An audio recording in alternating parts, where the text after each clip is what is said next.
Just in time. We're going to watch him play with his musket.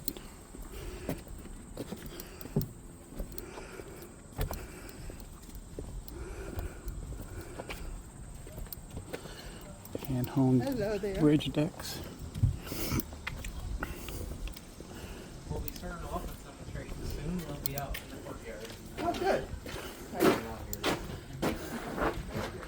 And if you guys need a bathroom, it'll be right there as well, with the on top of it. And to the left, inside the Greg Burks, there's a few miles to enjoy, along with a movie playing every 30 minutes as well inside there. And there's fresh water inside there too, if you need it too. Okay, thank you. You're welcome.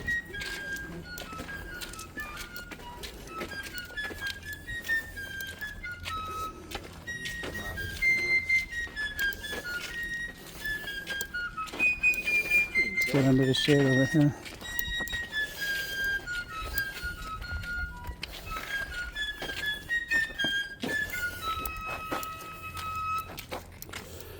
Any visitors here to the garrison who would like to learn more about the everyday practice and drill of the soldiers with their muskets and actually see the muskets fired, I'm going to invite you to gather with me right here about the 3-pound cannon. And we will be discussing a little bit about that, and I will eventually be firing the musket off. I'm going to hang out here in the shade. Me too. Shade. Uh-huh. Yep. Shade and leaning post.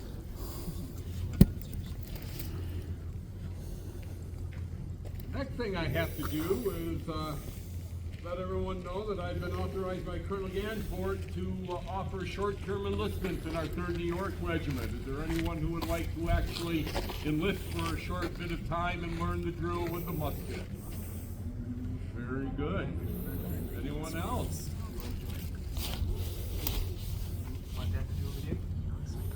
Excellent. All right. Anyone else?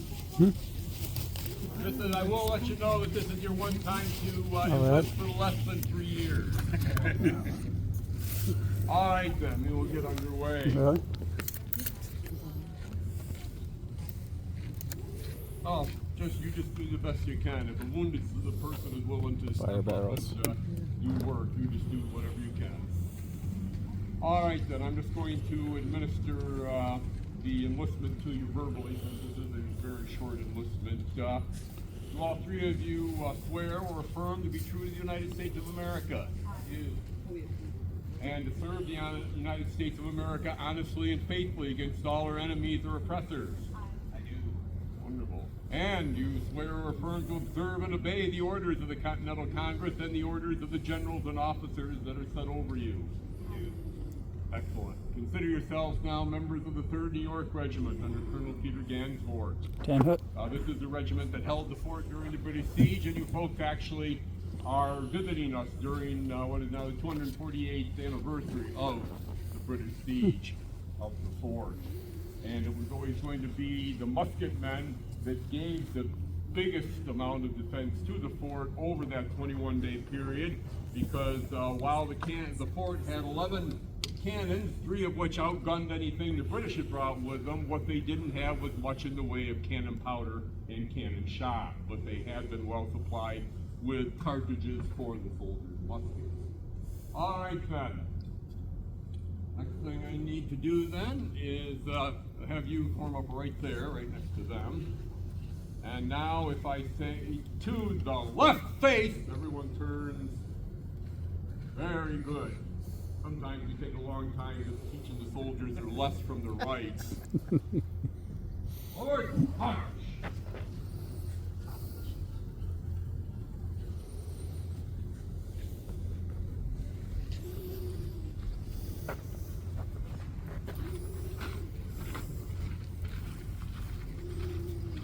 Out! Very good.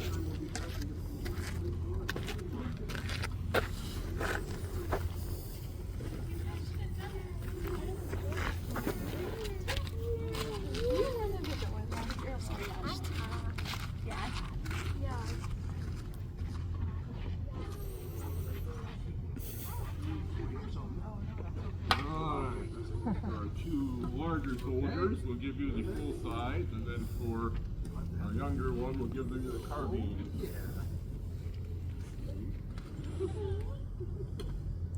Alright. Now we're going to just have you face towards me. He's obviously not a tenderfoot. What we're going to do right now is just teach you how to get the musket from the order, that's where you have it now, up to your shoulder, which is where you spend most of the time doing things with it. Very simple. The command is shoulder your fire line. Lift it up in your right hand, bring it across your body over towards your left side, and you all have that little half circle trigger guard. Turn that in towards your body. Put your left hand down at what we call the butt of the musket. Put the musket in tight against your left shoulder, and you are all set to go.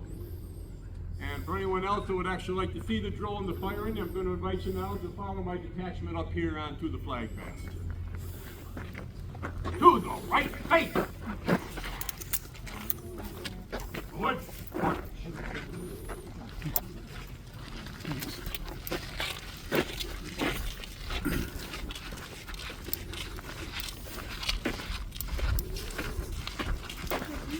You left, you left.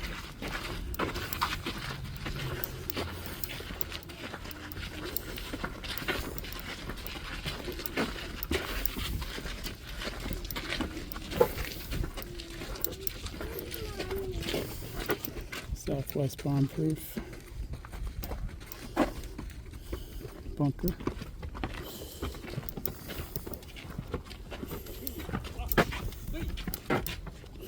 Order, fire! Side. You folks are welcome to gather anywhere through here. Looks good to you. You might want to make use of what little shade we got up here today.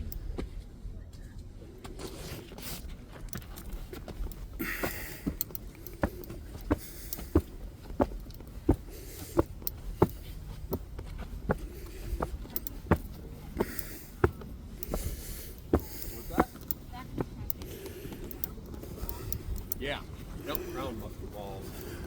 Remind me after we're all done here and I can actually show you an example of one type. Yeah, sit over here. Yeah. I just know how inaccurate. There's It's not very. One of the things we're going to discuss here.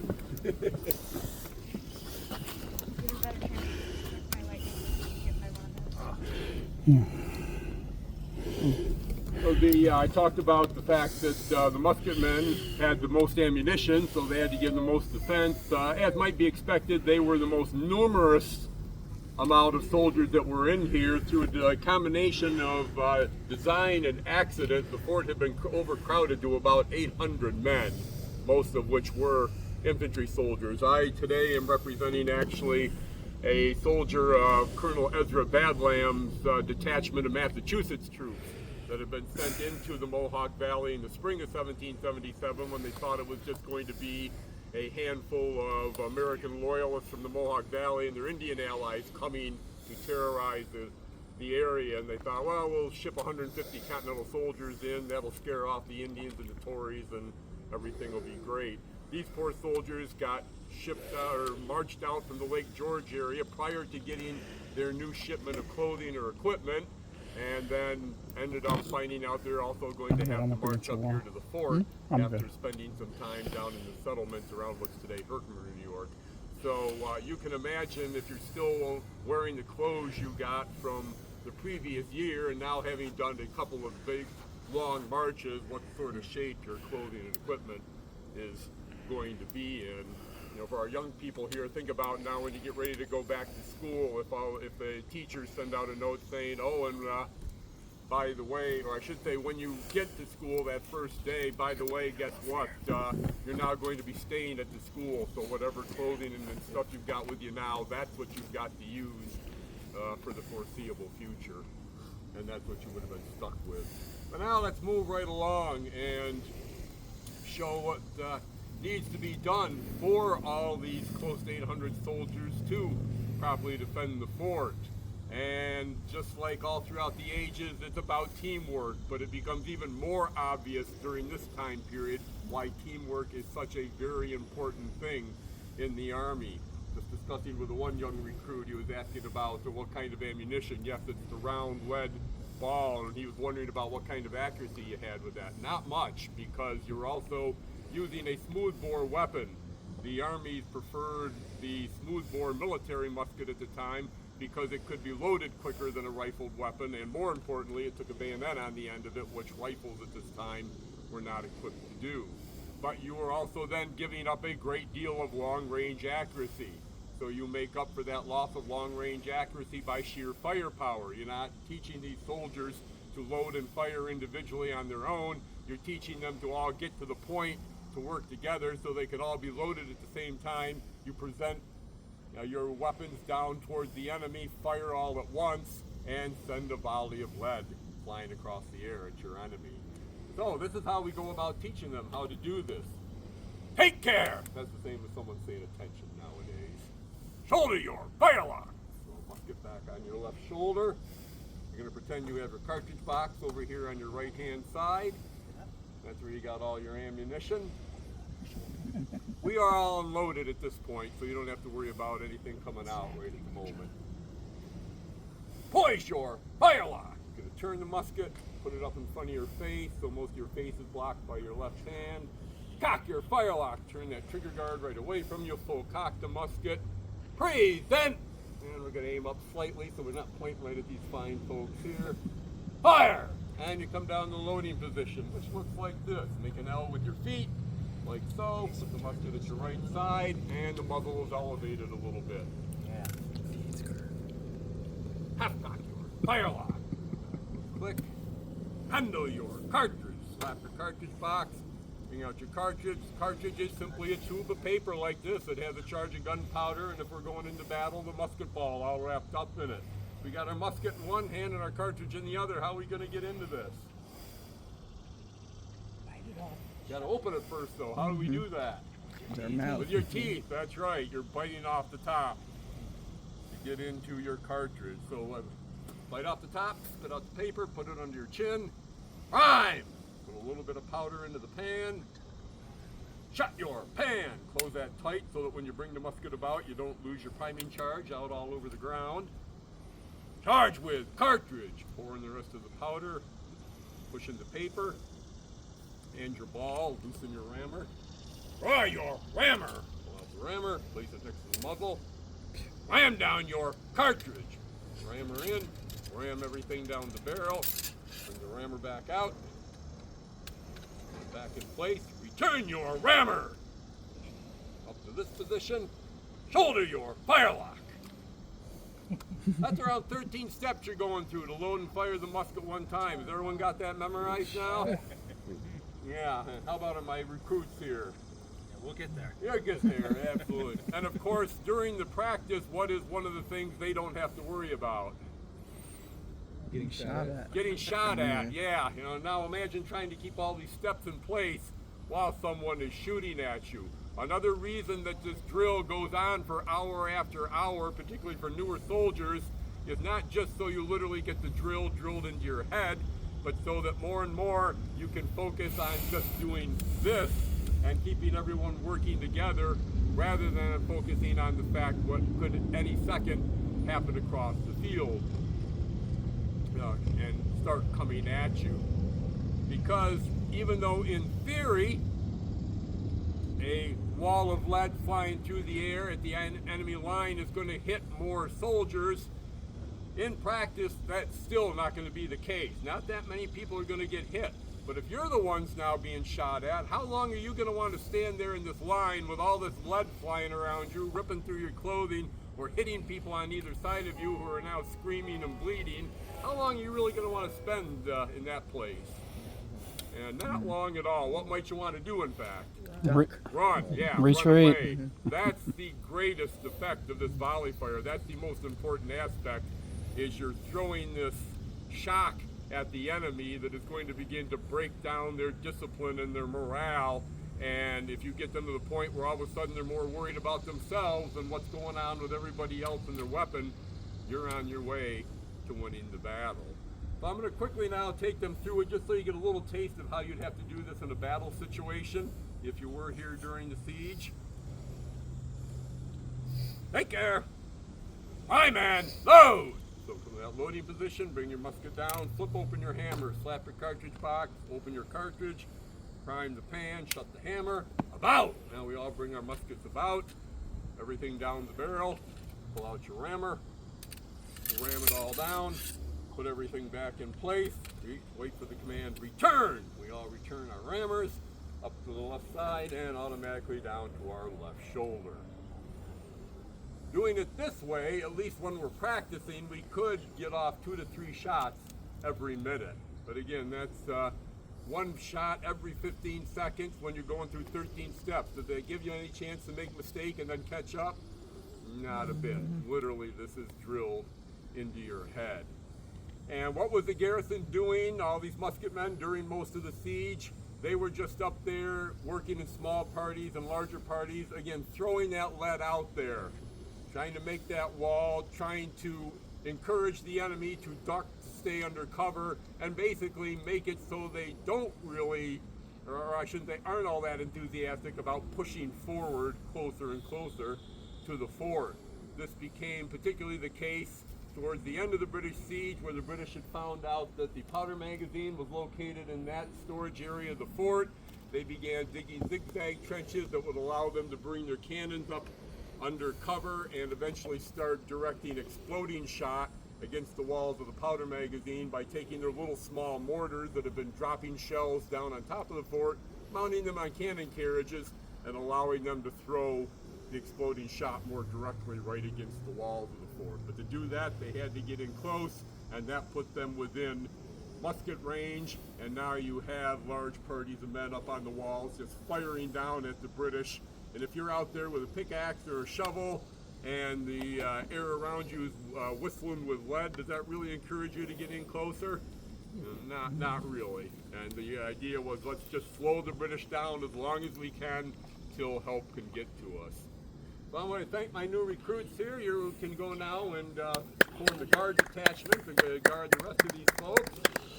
And I will go ahead now and actually fire some shots out of the musket.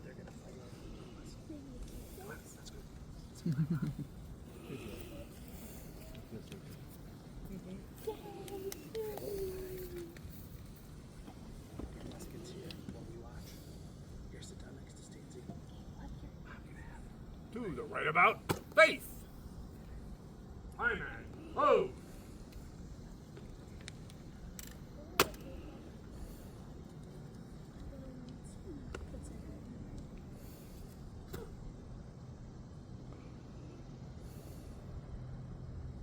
Out.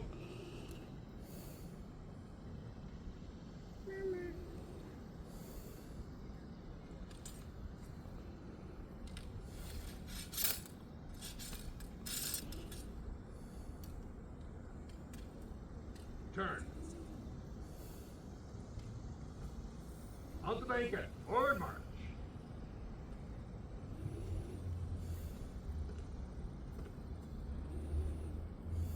Wait, ready.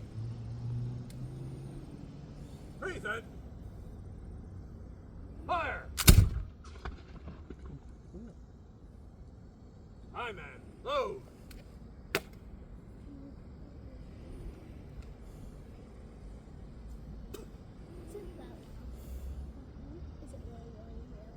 Out.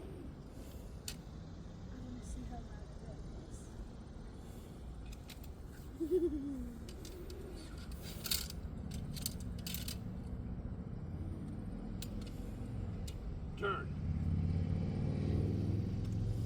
Wait, ready. Freeze it. Weakly to the left. Fire.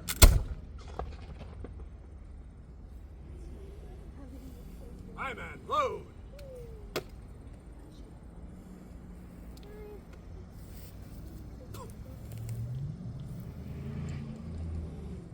Out.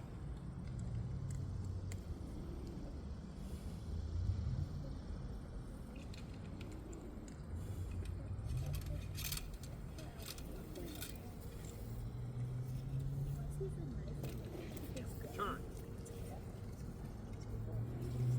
Wait, ready. Freeze in. Weakly to the right. Fire.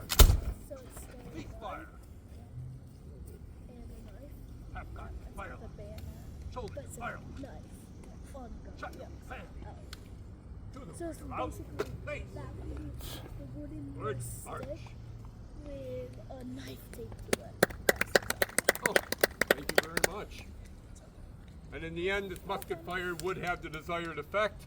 The British are blocked over there in the siege trenches. They get just the other side of St. Peter's Church from us over here, about 150 yards, and they can't get in any closer. By this time, of course, Colonel Gansford can authorize more of the use of his cannons as well, because he knows where the British main attack is coming from. So now the British have cannons and musket coming at them, and by this time their Indian allies have had more than enough of long drawn out siege operations, which have mostly shown them that rather than this exercise or display of British might and superiority and power, it's showing them that the British didn't come prepared to properly take this fort from the Americans.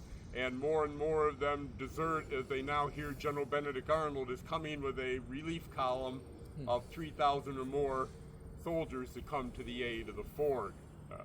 And eventually enough desert that General St. Leger, the British commander, loses his nerve, orders the siege ended, and everyone retreats back to Canada. And this would not then only be a great victory for saving the fort, saving the Mohawk Valley from coming back under royal control, but it's one of many things that allows the Americans then to win the even larger victories at Saratoga in the fall of 1777, forcing a British army to surrender to the Americans for the first time, and being one of many key things that finally convinces France it's time to go from secretly helping us to now openly acknowledging our independence, declaring war on England, and now forcing England to have to fight a world war for what we consider to be the rest of our American Revolution. Oh, just a little example about where the right amount of training and discipline and all working together, where that can actually take you and what you can end up with. So thank you folks for your time and attention this morning. You have any questions of me and want to see the weapon a bit closer, be happy to spend the time with you to do that. Otherwise, enjoy the rest of your time here with us today. Thank you. Thank you again. Galley here. Let's go in the bomb-proof room.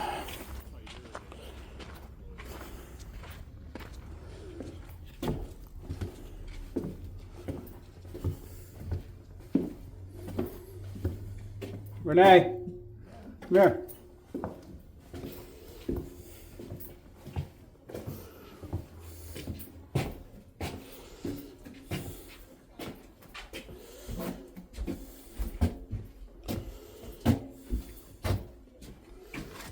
I guess there's a gate here. Okay, there's a gate right here.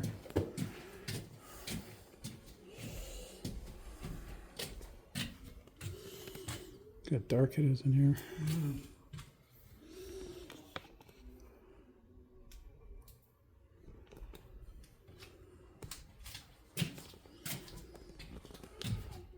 So you can't smell it, but the smell in here is musty, and we're underground.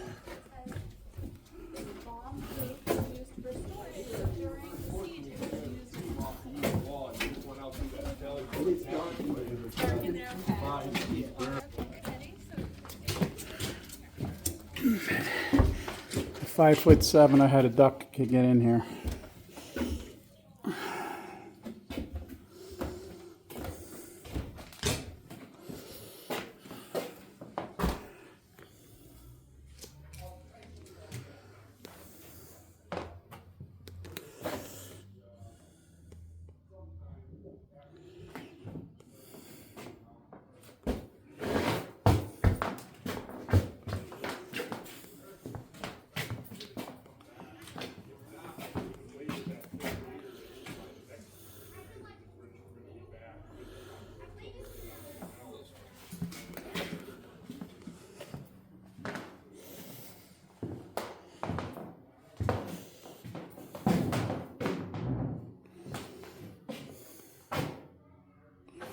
We are underground here.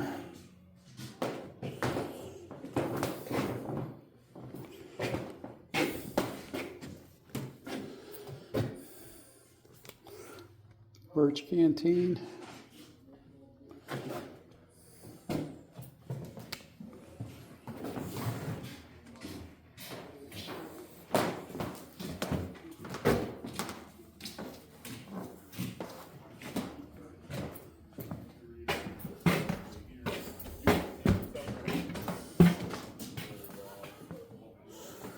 carpenter. Probably a smithy here.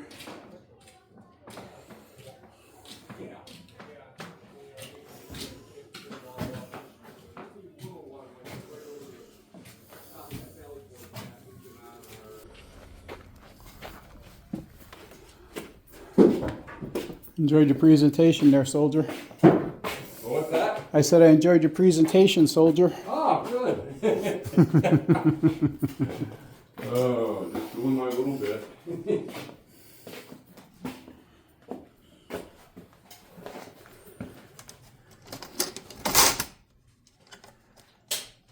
This is showing you what the guardhouse area like this one. That was actually a whole separate building that would have been sitting right out in front of where this room is right now.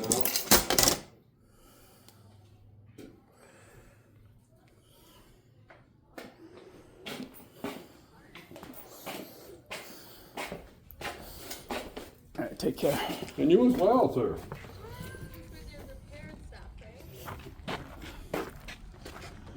Designed for the ice? Was that designed for the ice coming off the That's roof? designed actually to have gutters placed in it. Unfortunately, our maintenance folks couldn't get all the gutters ready to go this year. You'll see there's a small one there over the Sallyport entrance and over the storehouse area where our modern bathrooms are. You'll see small examples of them. I just thought maybe it was old for the Yeah. ice coming down off the roof. You're not the first one to think that either. That's interesting, yeah. Good thought.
When the British retreated, everyone breathed a sigh of relief. We were happy that death no longer knocked at our door. We felt safe, at least for now. As commander, I was very proud when Congress issued a proclamation recognizing my men for their bravery and perseverance. I was happy to see my men settle back into their routines and attend to the needs of the fort. As soldiers, every morning at 8 o'clock, we turned out for one of our main jobs, fatigue work. Some men marched down to Wood Creek to cut sod to repair the fort's glacis. My detachment usually headed to the woods to cut and split lumber. A fort this size could never have enough lumber. We'd then stack it and carry it back so the carpenters could make their repairs. We were just happy to set foot outside the fort again. Benjamin, can you lend me a hand? I had two friends in the regiment, One was Benjamin Acker. We had grown up as neighbors and joined the 3rd New York Regiment together. He was a hard worker, a man determined to break the yoke of the British. The other was John Caff. He grew up across the Mohawk River from me. Truth be told, John didn't care one way or the other about the British. For him, the war was a chance to earn a little pay and buy a piece of land. As for me, I guess I fell somewhere in between.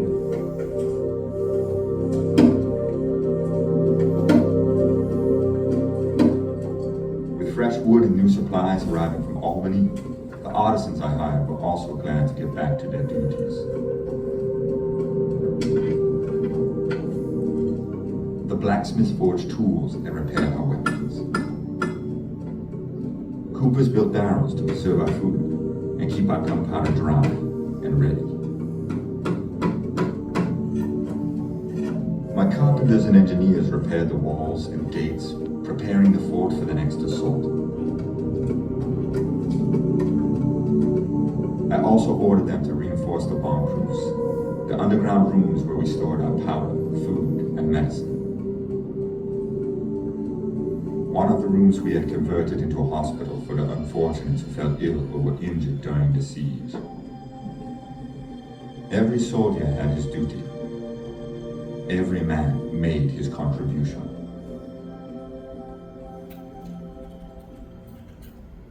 In addition to fatigue work, we also served as sentinels. Each of us had a station where we kept our vigilance. To a man, we expected the British to return with more troops, bigger cannon, and a hunger for revenge. How wrong we were. Our enemy was different now. He was invisible. One afternoon, I had just assumed my post after supper when I heard a shout. Sentinel down on the west wall! Sentinel down on the west wall!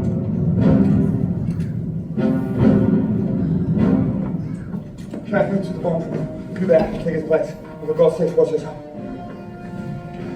Where was he? Who shot him? I don't know, sir. I didn't see anything.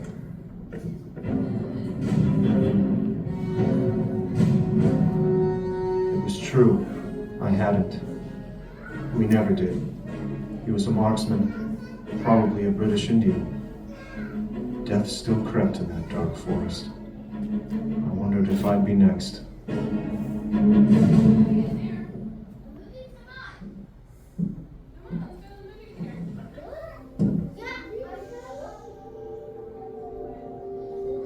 As the seasons changed, I sensed the mood of my men changing too.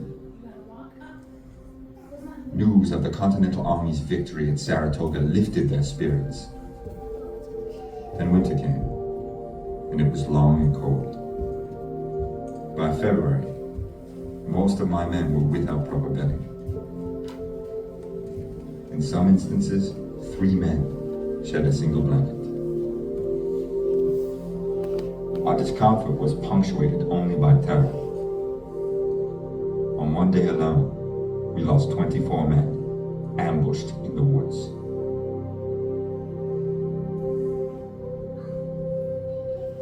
Weeks passed, then months with no sign of the British. By spring, we were growing restless. The walls that once kept the British and the Indians out now imprisoned us. Some soldiers brought their wives and children to the fort. With 500 soldiers garrisoned here, they were forced to camp in the ditch between the walls. Maybe they were the lucky ones. Too often we got word that Indians had attacked our homes and families along the river. Yet we just sat here, doing nothing. Your soldiers are good and brave men. We can't let them fall prey to irons. It's imperative that we maintain order and discipline. Hey! Fight! Stay here! Hard! Every afternoon, precisely at 2 o'clock, we drilled. Neat, clean, and in good order. Lieutenant Colonel Willett divided the regiment into different classes. The men who drew perfectly he called the ground squad. They exercised for 2.5 hours every day. Breathe it! Fire! Left, right, left. Those in need of more practice he called the awkward squad. No, look up, stop, halt! They drilled for 3.5 hours every day. Don't run up on top of him. It's not easy to turn civilians into soldiers. Risk your pilot! How pointless it was. By then, the war was merely a rumor. Ever the good soldier Benjamin said that drilling was our duty. I told him so was fighting, and we had done none of that for nearly a year. John told me he'd had enough. He'd sooner die than spend another winter at the fort.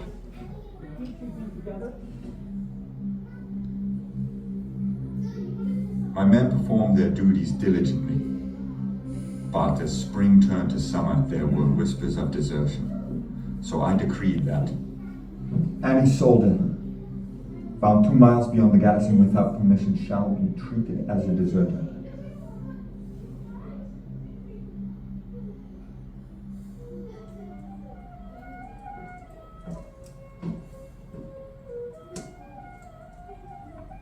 There we were, 60 men to a barrack.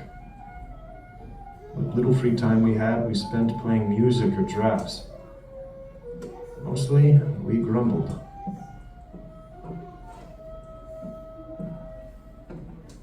The officers are always barking at us for our unclean uniforms, but they never send us any new clothing. And we rarely see pay, but when we do, it's this worthless paper money.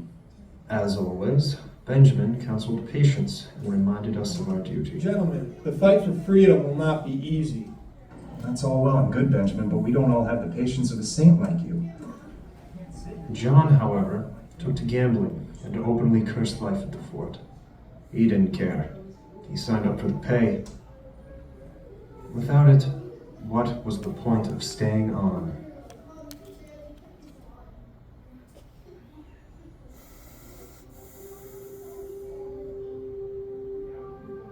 our enemy was no longer the British. It was hunger and boredom. Our supplies from Albany were ambushed or stuck in the mud, or simply disappeared. My officers enjoyed better conditions than the enlisted men, yet I sensed their discontent too. Who could blame them? They had joined the army to win fame on the battlefield. But here they sat, while other officers were celebrating great victories at Saratoga and Monmouth. Being honorable men, they didn't complain openly. So you know I petitioned General Washington to reassign the regiment. Any word? I trust you know I'm doing all that I can. Of course, Sir Soldier. Gentlemen, as you were. I pressed my officers to maintain discipline at all costs. Gentlemen, to maintain the garrison free from disease, the officer of the day shall make sure the barracks are kept clean and in good order. Ponds are to be swept every day, the bedding turned and aired, and now alcohol is to be sold. Any inattention shall be severely punished. I began to wonder how long we could hold on.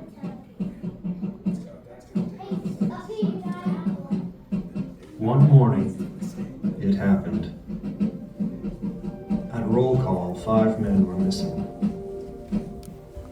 Cat! John Cat! I haven't seen him since supper. No, Corporal, I haven't seen him. They'd slipped out in the dead of the night. Tice! Colonel Ganseport called them deserters. One of them was John. Hanson! Henry Hanson!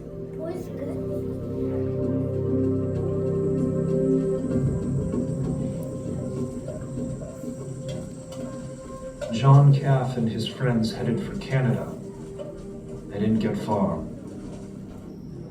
Colonel Gansevoort immediately sent out a band of Tuscarora Indians after them. 2 days and 50 miles later, the Tuscarora caught up with them.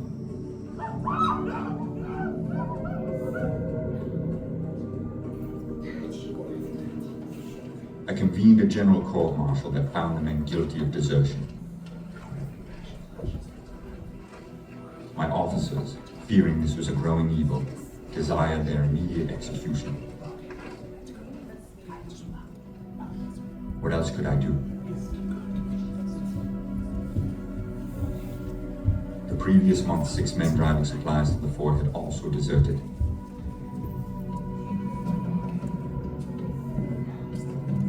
An example had to be set.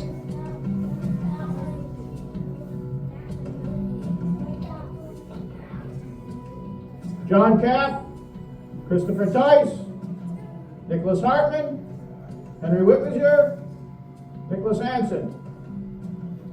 You've been found guilty of desertion by court-martial and sentenced to die.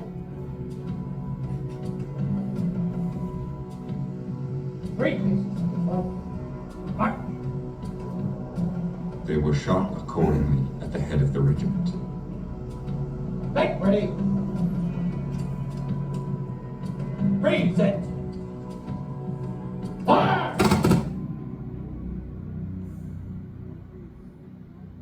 I guess John got his wish. We'll never spend another winter here. The execution had its desired effect. The desertion stopped. The men fell back into their routines.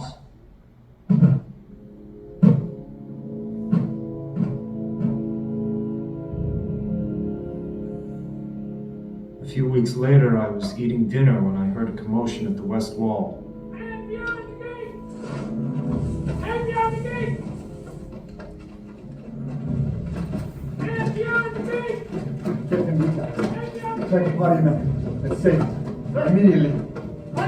A soldier had chased a horse beyond the fort, and the Indians had trapped him. It was Benjamin. It's Benjamin Acker, sir. It was too late. The soldier had been scalped and stabbed. He never had a chance. It is Acker. My heart sank.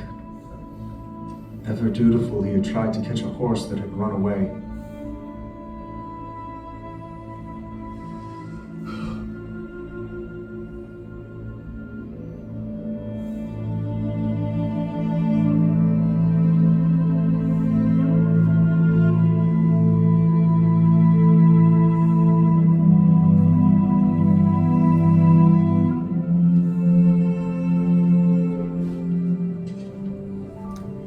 A few weeks later, we finally got the news we'd been waiting for.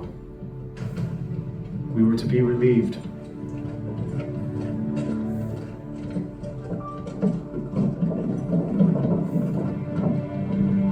My officers and men were overjoyed. At last, General Washington had responded to my requests. We were to rejoin the fight. After a year and a half, we were free of this forsaken place. As I passed through the gates, I made a promise to myself that I would never forget my 2 friends. But first, there was a war to fight.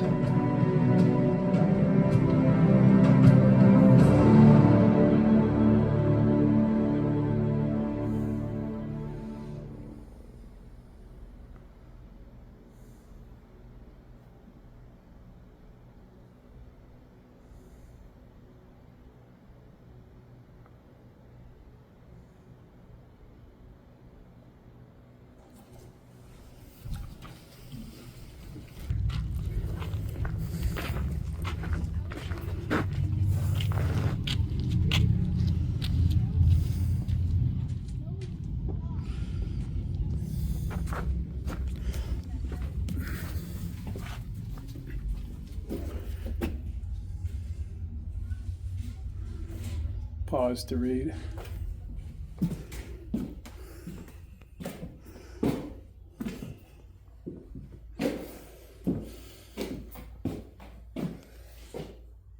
Pause to read.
Officers' quarters.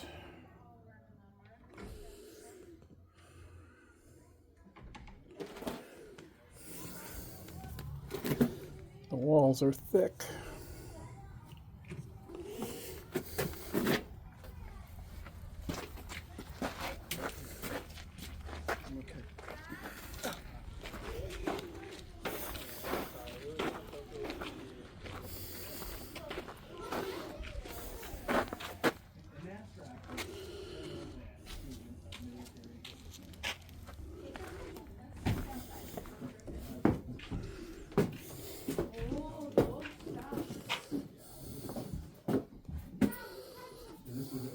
They have this set up like it's an officer's quarters. So I have some rum.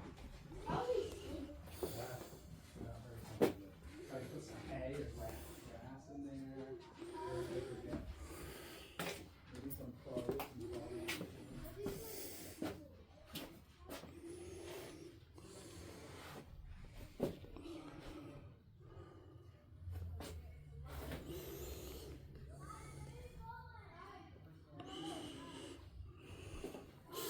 Pay no attention to that.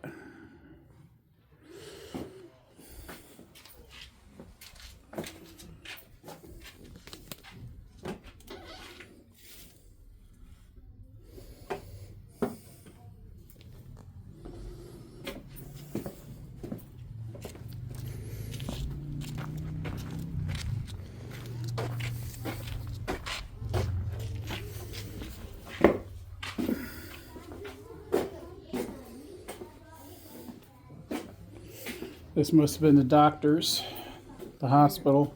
Junior officers.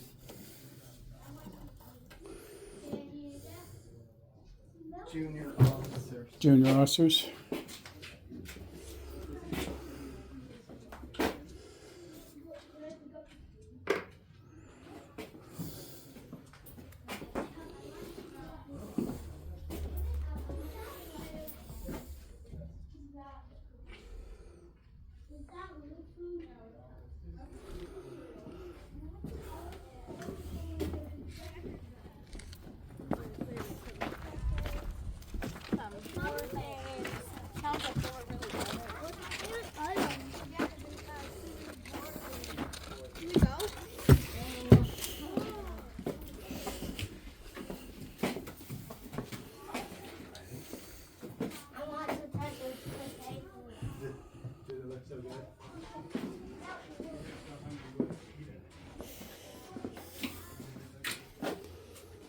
Yum, yum, yum, get you some.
lead ladle.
Actually, I might walk up to the top of that right back there.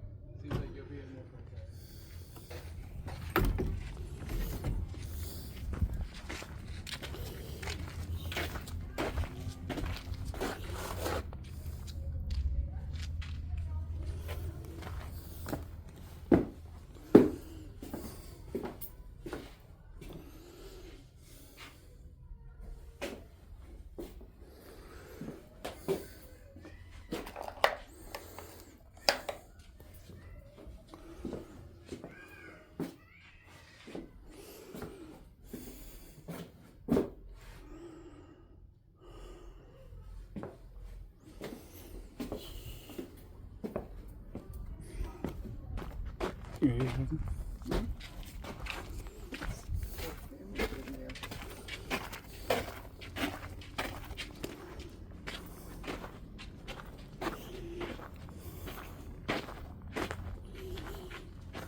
Imagine how to run out. No, that's right, I'll just keep on. Just can't imagine how to run No, out. you have to come in and experience this. Oh, I know. No, walk right in. No, I can smell it. Ugh. This smells musty, dusty. And this is how the soldiers had to sleep. 3 to a bed. 3 to a bed.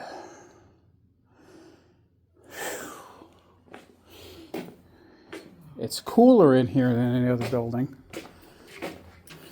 by 10 degrees, but dirt floors. How do you get out of this fast?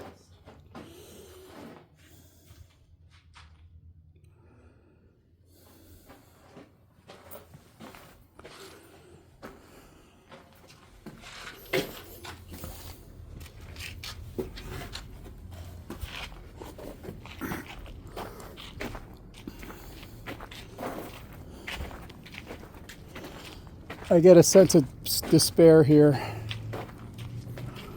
These were not good times.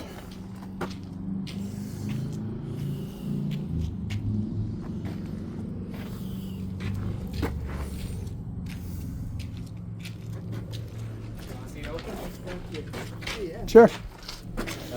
Yeah, I got stuff back a little bit. Eric Miller. Wow.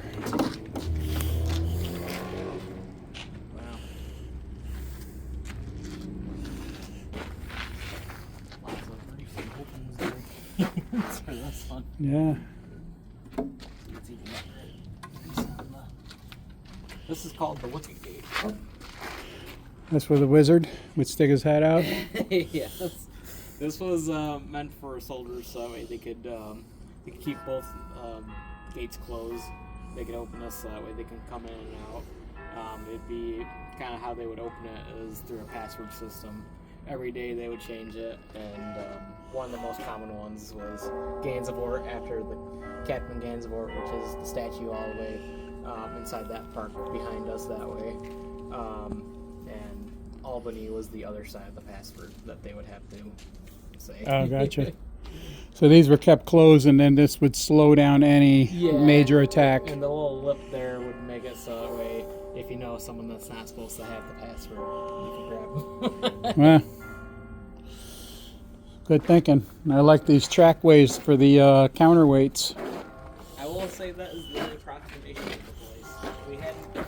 We had blueprints for everything except the drawbridge. I guess on the blueprints it just says drawbridge. It doesn't say anything about it being a counterweight system. But they went with this system just because it's what was popular here in this time. Yeah, I could see why it was popular. It's very easy, very simple. A couple of raceways and a counterweight. I was saying how wide just the step overs for the quarters were. Yeah. I mean, how can you get out fast? Yeah. So this is our trip to Fort Stanwix, Rome, New York.